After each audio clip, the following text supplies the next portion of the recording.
Hello friends and welcome back to my channel. Today we're gonna learn farm animals and their characteristics. Let's start.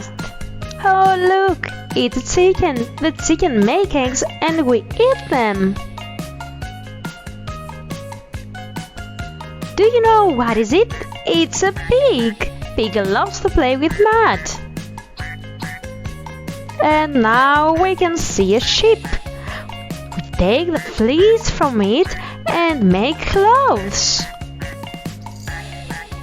Oh, it's a beautiful horse and has a long mane. It's a cow. We take milk from the cow and drink it. And now we see a duck. Duck has feathers and short neck.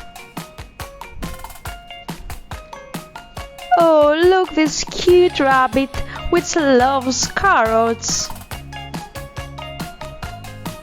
And now we see a rooster is a male chicken.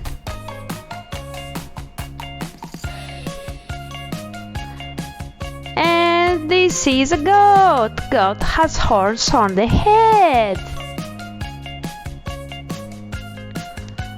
Thanks my friends for watching this video. Don't forget to like and subscribe. Bye!